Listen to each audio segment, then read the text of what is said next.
On April 28, 2024, Tesla CEO Elon Musk made a surprise trip to Beijing to meet with Chinese Premier Li Qiang. Subsequently, the China Association of Automobile Manufacturers, or CAAM, issued a notice later the same day, stating that Tesla's models manufactured in Shanghai comply with safety regulations. Foreign news media have also reported that Tesla has received Beijing's approval to roll out its full self-driving FSD autopilot technology in China. The Chinese Communist Party or CCP authorities have been pressing Tesla hard, but now they are suddenly giving in. What's the reason for this? What's the CCP's plan? Has the CCP trapped Musk, or is Zhang Nanhai digging its own trap? In this episode, we will explore this issue. This year, amid the AI rush, stocks of large high-tech companies have risen, but Tesla's shares have been falling. On March 4th, its price plummeted 7.2%, down about 50% from its peak in 2021, and Musk lost his position as the richest man in the world. On April 15th, Tesla announced that it had laid off more than 10% of its global workforce.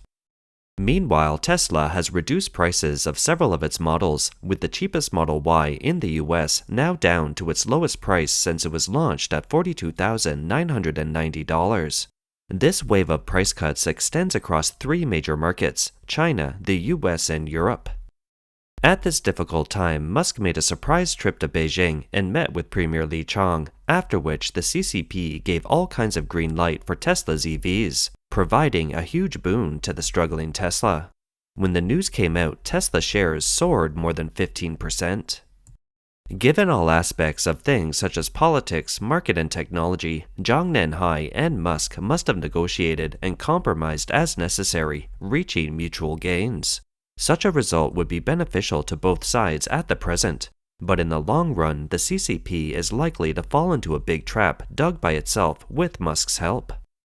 During the meeting, Chinese Premier Li Qiang called Tesla's development in China a successful example of Sino-US economic and trade cooperation, and hoped that both countries would work more in the same direction and follow the strategic leadership of the two heads of state, so as to push forward the sustained and stable development of Sino-US relations. One of the CCP's objectives is to set up Tesla as a model project for foreign publicity and to showcase the preferential treatment for foreign businesses. The US Auto Show. The Neuralink is very amazing there. You know, whenever you put something in a human, it takes a long time to prove the safety. But I think maybe in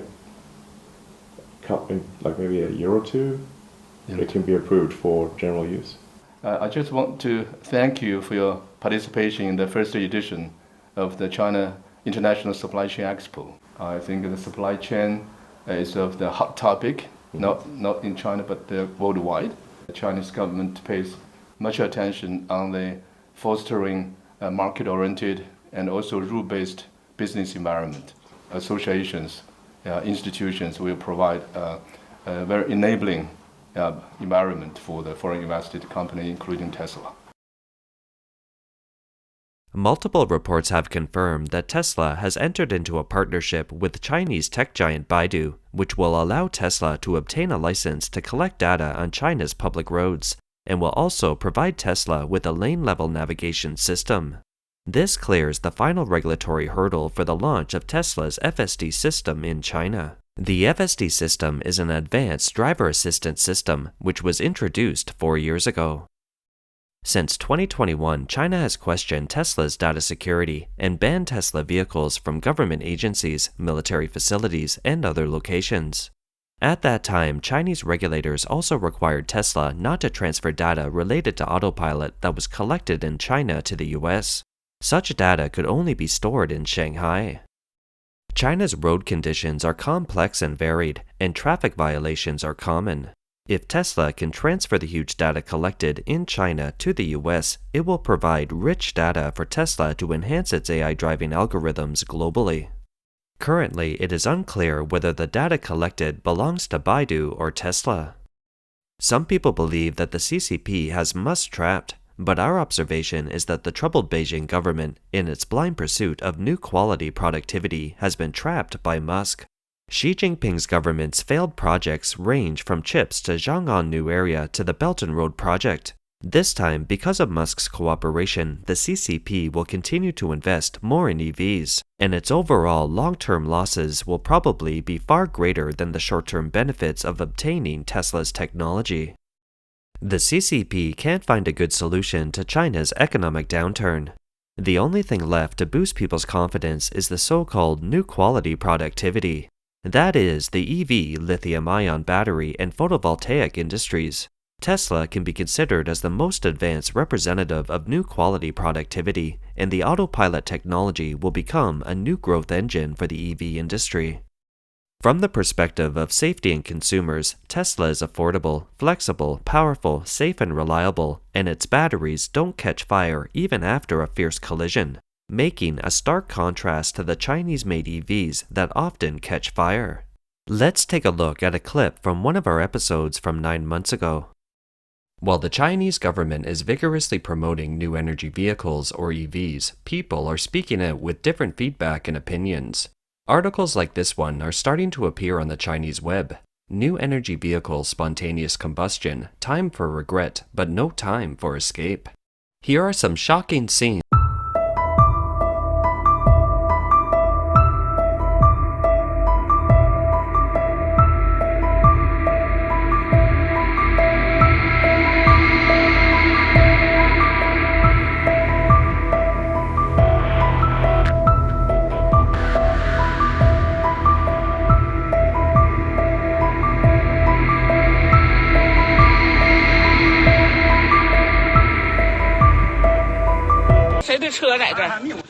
Whose car is it? Get the fire extinguisher. Get the fire extinguisher. This fire is scary. What's going on? China's domestically produced EVs have been catching fire and exploding time and again, and many people have already lost their lives because of it. However, the government has no intention to stop the sale of the domestically produced EV brands that have been involved in the accidents. This is the CCP's mentality that GDP is more important than human lives. Tesla was founded in the US in 2003, and its new EVs entered the market in 2008. In the 16 years since then, it has never heard of a case where a driver or passenger lost their life due to a fire. People may worry that Musk will pay a big price for implementing FSD in China, and that its core technology may be stolen by the CCP. There should be an acknowledgement that China's domestic EV makers have risen rapidly, benefiting from Tesla's fully open patent policy. BYD is said to have used more than 100 of Tesla's patented technologies.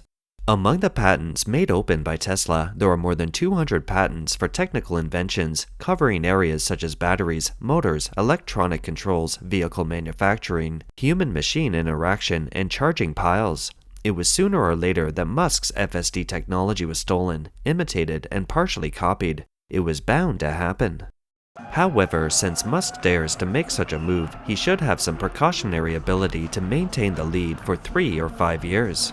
After 3 or 5 years, Tesla will have the advantage of more advanced technology and continue to lead its Chinese competitors while maintaining its market advantage. In our opinion, the new technology that Musk may launch next is likely to link Tesla vehicles directly and seamlessly with the Starlink system and Starlink cell phone, realizing worldwide and real-time networking and realizing a fully automated, unmanned, and global transportation service system. The world's EV industry has now lost the momentum of its initial rapid development, especially in developed countries. From 2010 to 2023, while global EV sales grew rapidly from 2020 onwards, and even more so in China, their growth rate starts to slow down in Norway, the UK, and the EU. In the EU and the UK, the market share of EVs in new car sales stays at around 20%, while in the US it has been around 10%. In terms of Musk's overall strategy, he is willing to open up his technology to mass production by Chinese EV makers and could use the CCP to promote the popularity of EVs. The localization rate of parts at Tesla's Shanghai Superfactory is already over 95%. More than 400 local Chinese Tier 1 suppliers have signed up with Tesla, and more than 60 of them have entered Tesla's global supply chain. Musk can use China's EV manufacturing to further the advancement of EVs globally. But if China goes too hard and causes overcapacity, that's not Musk's problem. It'll be the CCP's problem.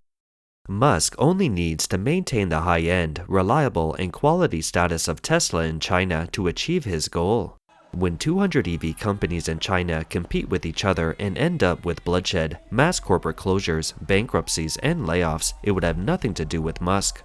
But it would be an economic failure and political nightmare for the CCP regime. In terms of strategy, Musk's IQ should be higher than that of the greedy bureaucrats in the CCP regime. Let's look back in history. China's decision to support the new energy vehicle industry was planned in 2009 and peaked in 2012. Musk looked to China to avoid the tariff crossfire between the US and China. He wants to sell his electric cars directly in China. In the years since Tesla revealed its intention to set up a factory in China, China has made several rare exceptions for Tesla. In the long negotiation with the Chinese government, Musk was once looking favorably on the Indian market, the huge demographic dividend, the vigorous car consumption capacity. In 2017, Musk even said that he hoped to enter the Indian market, but with the two sides entangled in the market access threshold in the issue of building a factory, Tesla ultimately didn't enter the Indian market. The Chinese media disclosed that the biggest obstacle that hindered Tesla from building a factory in China was the share ratio of the joint venture. According to China's policy at the time, the Chinese shareholding ratio in Sino-foreign joint ventures shouldn't be less than 50%. Everything changed in April 2018. At the opening ceremony of the Boao Forum for Asia that year, CCP leader Xi Jinping announced that China had decided to take a series of new major initiatives in expanding opening up, specifically including relaxing the restrictions on foreign equity ratio in manufacturing industries, such as the automobile industry, as soon as possible, and at the same time lowering the tariffs on automobile imports by a considerable margin, among other things. As a result, Tesla's factory construction has been put on the fast track. In May of the same year, Tesla Shanghai Company Limited obtained a business license, which was the first time a foreign company set up a subsidiary in China in a wholly owned capacity. Usually, a solo foreign company like Tesla needs to pay a 25% tariff on electric cars in China. But in 2017, the Chinese government promised to exempt Tesla's electric cars from the 25% tariff. On January 7, 2019, Musk and the then mayor of Shanghai hosted a groundbreaking ceremony for the Tesla Superfactory in Shanghai. This has fueled the surging development of China's EV industry. After Tesla settled in China, it quickly built up a huge industrial chain related to EVs. Tesla has more than 130 suppliers directly and indirectly involved, and Chinese companies account for more than half of them. Among them, the lithium battery, the core link of the industry chain, involves more than 30 suppliers, including CATL, Yunnan Energy New Material, and Shenzhen Kadali Industry, among which CATL has become the leader of the global power battery industry. Tesla has not only localized the EV industry chain for China, but also established an education system to raise talents. In May 2021, Shanghai Electric Power University and Tesla signed a cooperation agreement to build a modern industrial college, in which Tesla will choose professionals trained by the university on a priority basis. By 2025, this university will basically build a national industry education integration model with strong influence and role modeling effect and develop no less than 100,000 industrial workers with vocational skill levels and professional technical titles above junior level. The arrival of Tesla has spawned a large number of EV makers in China, such as the rapid growth of XPeng, NIO, and BYD, followed by Tencent, Baidu, Huawei, Ali, and Xiaomi, all of which have joined the ranks of car makers. TrendForce statistics show that Tesla ranked first in the global battery electric vehicles BEV market share in 2023, but is only 2.8 percentage points ahead of the second-place BYD, which has a market share of 17.1%. Meanwhile, BYD's sales volume surpassed Tesla's in the fourth quarter of 2023, and analysts expect BYD's EV sales volume to overtake Tesla's in 2024. But all this has also brought China problems in terms of an overcapacity of EVs, export obstacles, and the nasty competition among 200 players domestically. In March this year, Lei Jun, the president of Xiaomi Motors, became a topic of public opinion for launching the first Xiaomi SU7 electric car after copying the appearance of Porsche. He was accused in a live broadcast recently that the Xiaomi SU7 wasn't cost-effective enough. He said frankly on the spot, in an industry of great losses, there is no point in talking about cost-effectiveness. Almost all pure electric models are losing money globally, except for Tesla. Some models even lose $13,812 per unit. Those that lose less are between $5,524 to $6,906, and Xiaomi SU7 belongs to the category of a moderately small loss. But Xiaomi has enough cash reserves to cope with the fierce competition in the next 5 years, and the price war won't affect the development of Xiaomi Auto. In other words, BYD and other Chinese EVs are taking government subsidies and are engaged in a price war with foreign companies like Tesla without making profit. Lei Jun's claim that he has the funds to support the company for 5 years may inadvertently reveal the time frame that the Chinese government has given to these EV companies. The central government subsidizes the EV industry, as do local governments. Over a 6-year period from 2016 to 2022, the CCP subsidized new energy vehicles to the tune of $57 billion. It has ultimately brought on itself a global backlash. Chinese EVs face subsidy investigations and impending tariff barriers from the European Union. U.S. lawmakers have warned the CCP against using Mexico to get into the U.S., even when Chinese EV makers were still building their factories in Mexico. Faced with the real possibility of losing markets in Europe and the US, the CCP is banking on empowering Chinese EVs with self-driving technology and boosting competitiveness so that it can at least conquer markets in Africa, Latin America, and Southeast Asian countries. But can these markets sustain China's economy? Can China's heavily subsidized EVs, which are dumped cheaply, make up for the steady loss of market share in the developed West? In our opinion, the outlook isn't optimistic. Now Musk is upgrading Tesla in Shanghai, which will bring in the world's most advanced FSD autopilot technology, once again widening the distance between Tesla and Chinese-made cars. It's expected that in a few years' time, when Chinese companies catch up with Tesla once again, Musk's cars may again merge with Starlink to give rise to a new mode of transportation for mankind. Musk's visit to Beijing seems to have given a boost to the Red regime, making the CCP go further down a doomed path. He cleverly capitalized on the CCP's extreme anxiety and sense of urgency in trying to get out of the economic downturn, having the CCP using its nation-building system to promote the EV popularity.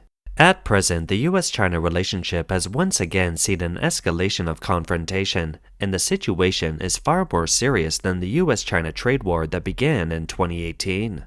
2 days before Musk's visit to Beijing, US Secretary of State Blinken visited Beijing, calling China a major supporter of Russia's military industry, and warning Beijing that Washington would take punitive measures if it continued to supply Russia with weapons and other related technology. Tesla will also face a difficult problem on the next step.